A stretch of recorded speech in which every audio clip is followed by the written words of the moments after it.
Uz asināšanu ienāca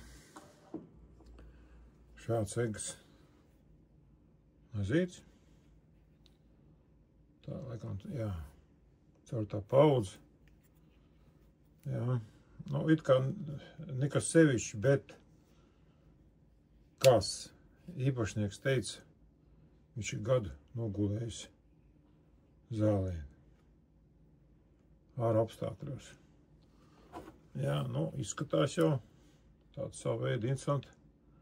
Arī reklāma, kā ir. Kā redzat, asmeņi it kā te ir nav cietuši. Ir pazudis, ka taisāmais vaļā. Es mēģināšu viņā taisīt. Tā, uz priekšu bija. Jā, šādā veidā. Nu, pastīsimies, kas tur iekšā notiek. Nu, nav tik traki. Nav tik traki nemaz. Jā. Nu, savu veidu reklāmiņa laba. Kā redzat. Nu, iztīrīsim. Un uzasināsim. Un būs jau labi arī. Būs apvienots arī saimnieks. Nekur kaut kas salauzs te vēl.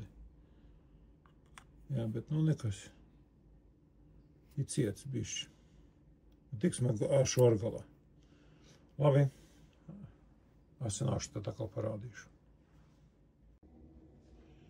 Nu, nazīts ir uzasināts. Jā, notīrīts. Nu, īsti man nebija ar ko tīrīt. Bet, nu, asmens bija ļoti cietis. Tādi robi iekšā bija iesisti. Nu, bija ko pacienīties. Jā, bet, nu, tagad viss kārtībā ir.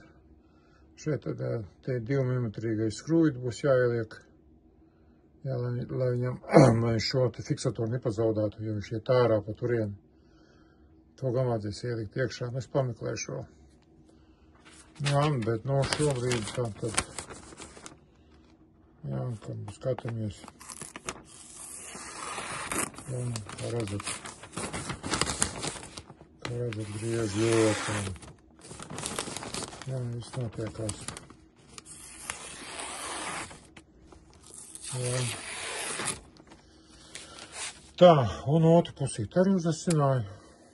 Nu, tur viņš bija mazāk, lai gan arī nebija lietots. Tad nu pavilku pāri, bišķi leņķi uzcēsi platāku, viņš tik ātri nepaliek tik ass. Jā, bet kā redzat arī griež bez problēmām. Nu, lai nazīts kalpo.